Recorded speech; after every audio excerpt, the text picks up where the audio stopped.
સ્વામિનારાયણ વિદ્યાર્થી મિત્રો, હવે નેક્સ્ટ ટાઈમ આપણે ભણ્યા હતા હાઇડ્રોલિક્સમાં ક્લાસિફિકેશન ઓફ ઓરિફિસ. ઓરિફિસ કોને કહેવાય એના વિશે આપણે ડિટેલ ચર્ચા કરી હતી. તો કે તમને ફરીથી orifice is a small opening of any cross section on the side of bottom of tank through which fluid is following, that is called orifice. Clear? તો આપણે ઓરિફિસ વિશે એના ક્લાસિફિકેશન સમજ્યા હતા. તો કે classify on the basis of size, shape, nature, discharge shape of the upstream edge, અને totally એનું ડિસ્ચાર્જનું આખું વિગતે આપણે સમજ્યા હતા. આજે આપણે સમજવું છે ફ્લો થ્રુ એન ઓરિફિસ. આજનો ટોપિક છે flow through an orifice.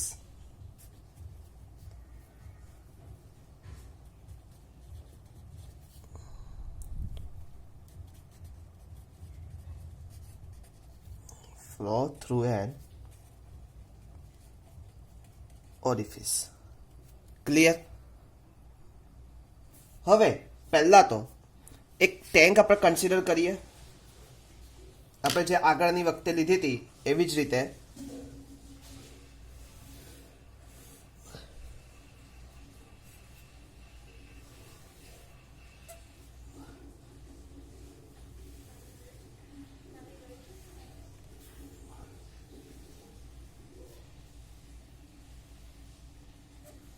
Okay, આ ખુલ્લો ભાગ છે. ક્લિયર? હવે આની અંદર હું વોટર ભરી દઉં. હવે આ જે છે અત્યારે હું કઈ રાખીશ જોઈ લેજો. આ કયું ક્લાસિફિકેશનમાં મેં શીખવાડી હતી તમારે મને કમેન્ટ્સમાં કહેવાનું છે કે આ કયા ટાઈપ્સનું મેં ઓરિફિસ રાખ્યું છે. ક્લિયર? આ ઓરિફિસનું નામ કયું છે એ તમારે મને કહેવાનું છે. એ કયું છે એની વિશે વિગતે તમારે મને કહેવાનું છે. બાય સપોઝ એ બેલ માઉન્ટેડ છે, એ શાર્પ ઓપન છે, કઈ પ્રકારનું છે, શાર્પ એજ ઓરિફિસ છે, બેલ માઉન્ટેડ ઓરિફિસ છે, કઈ પ્રકારનું છે તમારે મને કહેવાનું છે કમેન્ટ્સ બોક્સમાં. ક્લિયર?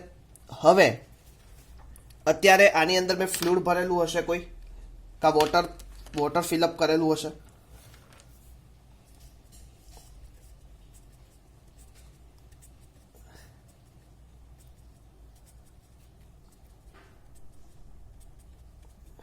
ક્લિયર?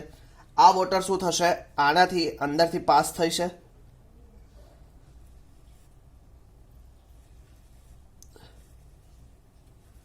એવી રીતે અહીંયાથી B. Clear? That is orifice. હવે અહીંયા એક આપણે સેક્શન લેવાનું છે. This section is C2 and C. Clear? હવે આને શું કહેવાનું હતું તમે બધાને ખબર છે, જેટ ઓફ ફ્લુઇડ. હવે અહીંયા મેં જે અહીંયા ફ્લુઇડ એન્ટર થાય તે પહેલાં અહીંયા મેં એક સેક્શન 1 કન્સિડર કર્યું, that is section 2. Same is section 1. હવે સેક્શન 1ની એના ફ્રી હાઇટ એટલે કે લિક્વિડની ફ્રી હાઇટ ટોટલ કેટલી છે? Capital H. ઓકે, એટલે સમજણ પડી ગઈ. હવે ફરીથી એક વખત આપણે સમજીએ આખું. તો કન્સિડર એક ટેન્ક મેં કન્સિડર કરી છે. Circular orifice. હવે circular orifice on one of the side, અહીંયા એક સર્ક્યુલર ઓરિફિસ પ્રોવાઈડ કરેલું છે, શાર્પ એજ વાળું. Capital H is the head of the liquid above the centre of orifice. Centre of ઓરિફિસથી હેડ ઓફ લિક્વિડ મેં દર્શાવ્યું છે. The liquid following through orifice form a jet of liquid. હવે આમાંથી જે પ્રવાહી પાસ થશે એ કયા ફોર્મમાં હશે? Jet of liquid. The area of jet of liquid. હવે આ જેટ ઓફ લિક્વિડનો એરિયા અને ઓરિફિસના એરિયા કરતાં ઓલવેઝ કેવો હોય? નાનો હોય. બીજો બાય સપોઝ છે કે જેમાંથી પ્રવાહી પાસ થાય છે. હવે બાય સપોઝ આ ઓરિફિસ છે, એની અંદરથી વોટર પાસ થાય છે, તો વોટરનો એરિયા કેવો થશે? કમ્પેરેટિવલી લો થશે. કોની કરતા? ઓરિફિસ કરતા. ક્લિયર? તો ધ સેક્શન ઇઝ એપ્રોક્સિમેટલી. હવે આ જે મેં CC ડિસ્ટન્સ લીધું, the area of jet of fluid goes on decreasing and the section of CC આગળ શું થશે?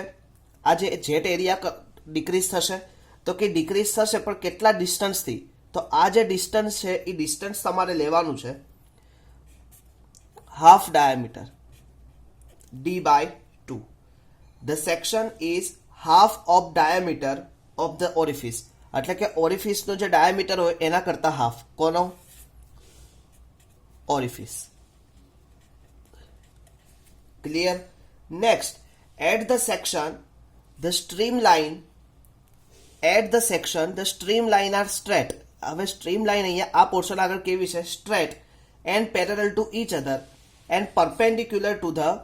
હવે આ પરપેન્ડિક્યુલર કોની જોડે છે? સેક્શન જોડે. Perpendicular to the section plane of the orifice, અથવા તો પ્લેન, આ પ્લેન કહેવાય ઓરિફિસ. તો perpendicular to plane of the orifice, this section is called vena contracta. તો આપણે વેના કોન્ટ્રાક્ટાની definition, the section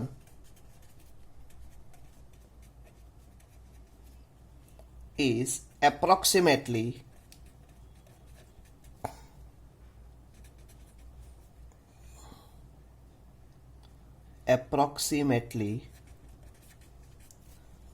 at a distance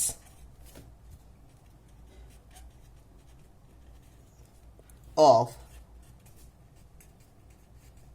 half of diameter of the orifice.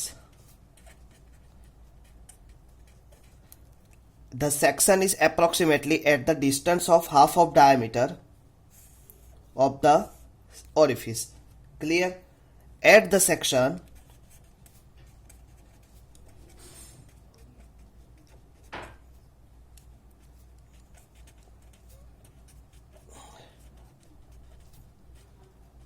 the streamline straight. હવે આ જે સેક્શન તમે consider કર્યું તે સ્ટ્રીમલાઇન કેવી હોય? Straight and parallel to each other and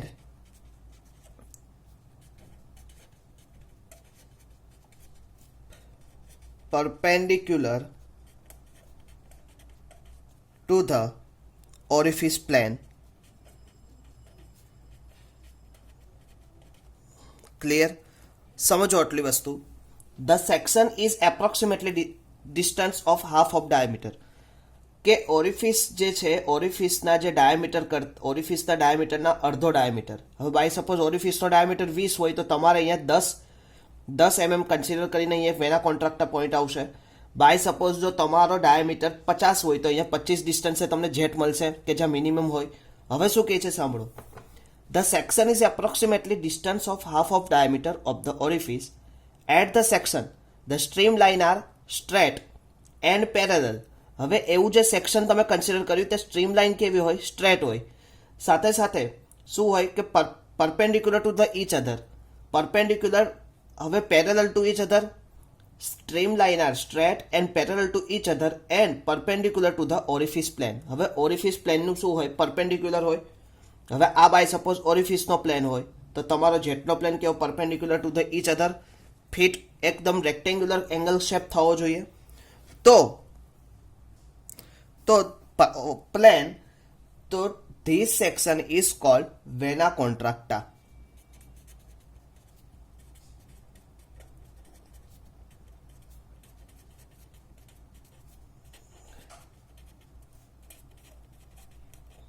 વેના કોન્ટ્રાક્ટા. યાદ રહેશે મિત્રો. ધ સેક્શન, પહેલું તો આ સેક્શન ડ્રો કરતા આવડવું જોઈએ. સેક્શનથી કેટલું? આ બાય સપોઝ ઓરિફિસનો ડાયામીટર ડી હોય તો તમારે જે સેક્શન કન્સિડર કરો સીસી એ કેટલો લેવો જોઈએ? d/2, half diameter. ક્લિયર? હવે જ્યારે જેટમાંથી જેટ પાસ થાય, જેટ કેવો હોય? આ પોઈન્ટ આગળ એકદમ સ્ટ્રેટ હોય, સ્ટ્રેટ આવે અને સાથે સાથે આ જે જેટ છે એના જે stream line parallel to each અધર જાય. ક્લિયર? અને આ જેટ આગળ જે સ્ટ્રીમ લાઇન, કે જે સ્ટ્રીમ લાઇન પાસ થાય, આ સ્ટ્રીમ આ ઓરિફિસના પ્લેનથી કેવી હોવી જોઈએ? પરપેન્ડિક્યુલર હોવી જોઈએ. ક્લિયર? તો એવો જે સેક્શન છે કે એવું જે ફ્લો તમને જ્યાં મળે છે, જે પોઈન્ટ મળે, that is point is called vena contracta. હવે કન્સિડર અહીંયા તમે બે પોઈન્ટ કન્સિડર કર્યા છે, 1 પોઈન્ટ અને 2 પોઈન્ટ્સ, એટલે કે that is 2 points. Clear.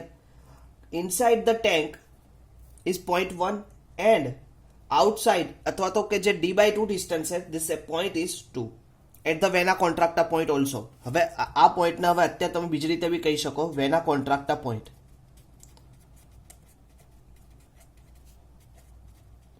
Okay, clear. C is vena contracta. Clear. Let us the flow is steady. અત્યારે જે ફ્લો છે કેવો સ્ટેડી છે એન્ડ કોન્સ્ટન્ટ હેડ એચ. હવે આવી જગ્યાએ જ્યારે કોન્સ્ટન્ટ હેડ એચ હોય, ફ્લો સ્ટેડી હોય, તો તમારા માઇન્ડમાં સીધી એક એપ્લિકેશન આવે, Bernoulli application.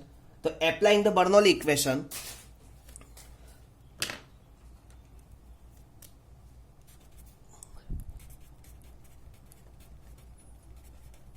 applying the Bernoulli equation,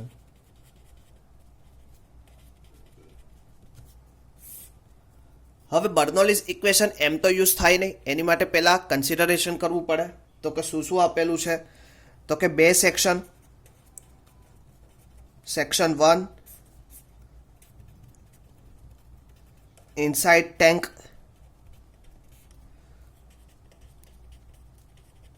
section 2 vena contracta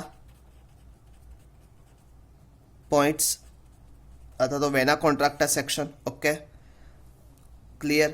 હવે તમને આપણે ત્રણ વસ્તુ આપણે લેવી પડતી હતી બર્નોલી ઇક્વેશનમાં, તમને બધાને ખબર છે, pressure, velocity, datum height. Clear. હવે અહીંયા Z1 V1 P1. હવે અત્યારે તમે જો ડેટમ તો કોન્સ્ટન્ટ બધાનું સરખું જ રહેશે. ક્લિયર. તો ડેટમ હાઇટ તો બંનેની સરખી છે, તો Z1 is equal two Z અને Z2 is equal two Z. હવે V1 કદાચ અલગ હોઈ શકે, તો આપણે V1 P2 V2. Okay, clear. હવે આપણી પાસે ઇક્વેશન હતું બર્નોલીનું, તો કે બર્નોલી ઇક્વેશન હું આવી રીતે લખું,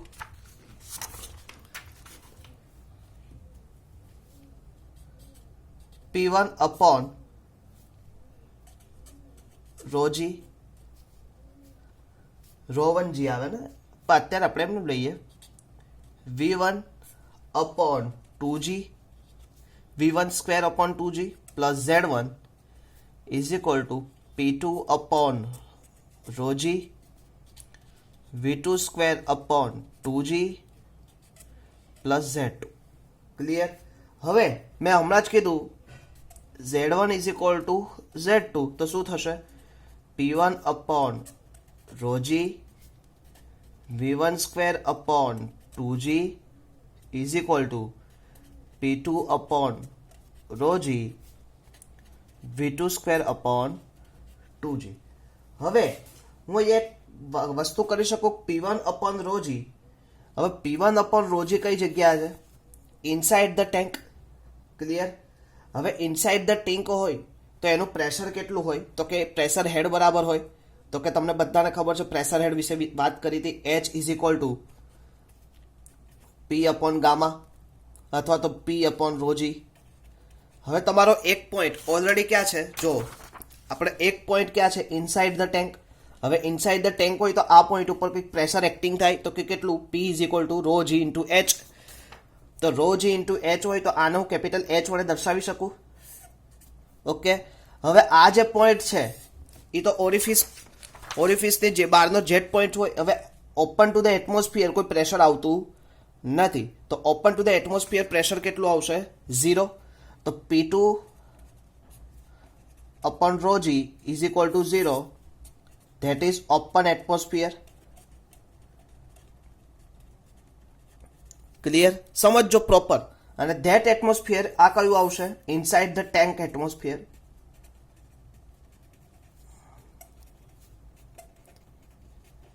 tank. Clear.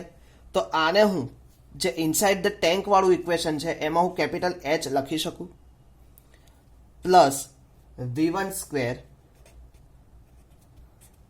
Upon 2g plus is equal two 0 V2 square upon 2g લખી શકાય. હવે હવે જ્યારે તમે જો વોલ્યુમ, હવે જ્યારે તમે વેલોસિટી હેડની વાત કરતા હોય V2ની, ત્યારે ખાસ વસ્તુ એક યાદ રાખવાની કે velocity V1 is very small in comparison two V2. હવે જ્યારે ફ્લુડની અંદર આની જે વેલોસિટી હશે, ફ્લુડની અંદર સ્ટેડી ફ્લુ હશે, તો એની વેલોસિટી કમ્પેરેટિવલી કેવી હશે? વેરી લો. કોની કરતાં? જેટ ઓફ ફ્લુડ કરતાં. તો કે આપણે એક વસ્તુ લઈ શકીએ, તો અહીંયા આ પોઈન્ટ પછી ખાસ યાદ રાખવાનું કે V1 is very very very less as compare to V2. તો હિયર અહીંયા હું કન્સિડર કરીએ કે V1 ઇઝ 0 કન્સિડર કરી દઈએ, તો શું થશે? H E plus 0 is equal two 0 plus V2 square upon 2G. સમજો, હું એક સ્ટેપ આપણે વેલોસિટી ફાઇન્ડ કરવી છે.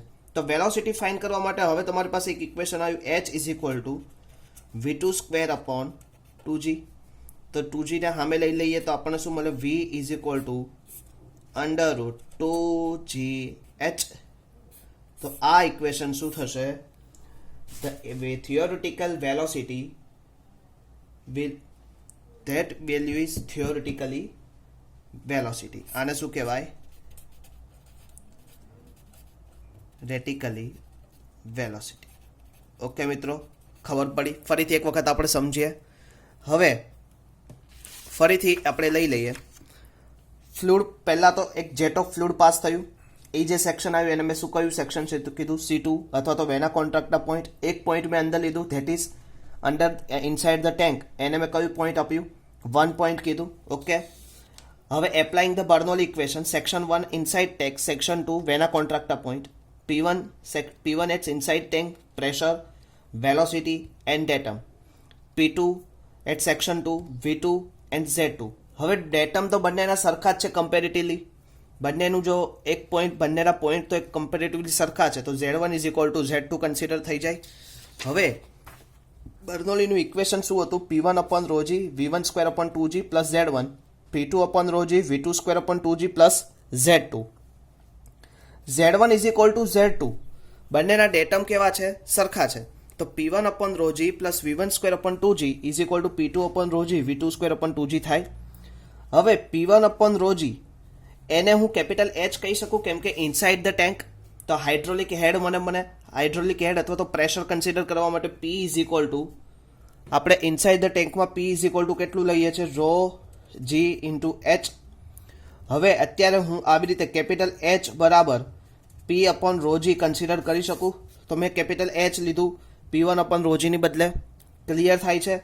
તો મેં શું લીધું? Capital H V1 square upon 2G P2 upon ρg. હવે open to the atmosphere pressure કોઈ કન્સિડર થાય નહીં, એનું કોઈ હાઇડ્રોલિક હેડ આપણને મળે નહીં. તો open to the atmosphere is 0 V2 square upon 2G. હવે તમારી વેલોસિટી, અંદરના ટેન્કની જે વેલોસિટી છે એ જેટ ઓફ વેના કોન્ટ્રાક્ટા કરતાં બહુ જ ઓછી છે.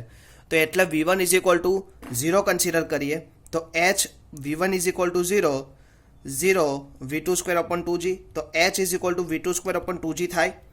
હવે આ V2 ને હું કરતા બનાવું તો શું થશે? Under root 2G into H. તો મને શું મળશે? V2 is equal to under root 2GH. That is called theoretically velocity. Clear મિત્રો? અહીંયા સુધી આપણને ખ્યાલ આવી ગયો. તો ખાસ મિત્રો, ઘરેથી તમારે આજે આ નોટ્સ બનાવવાની છે. સાથે સાથે આગળના લેક્ચરમાં જે આપણે ક્લાસિફિકેશન કીધા હતા, એ ક્લાસિફિકેશન મને રિયલમાં તમારે ઓરિફિસ દ્વારા બતાવવાના છે. ક્લિયર? નેક્સ્ટ લેક્ચરમાં આપણે વાત કરશું હાઇડ્રોલિક કોફિશિયન્ટ, કે જે મોસ્ટ ટાઈમ પે ટોપિક છે અને તે ઘણી બધી વખત એક્ઝામમાં પૂછાયેલો છે. હાઇડ્રોલિક કોફિશિયન્ટમાં આવશે તમારે કોફિશિયન્ટ ઓફ વેલોસિટી ભણવાના આવશે, કોફિશિયન્ટ ઓફ કોન્ટ્રાક્શન ભણવાના આવશે, કોફિશિયન્ટ ઓફ ડિસ્ચાર્જ ભણવાનું આવશે. ત્યારબાદ એના રિલેટેડ એક્ઝામ્પલ આપણે આવશે.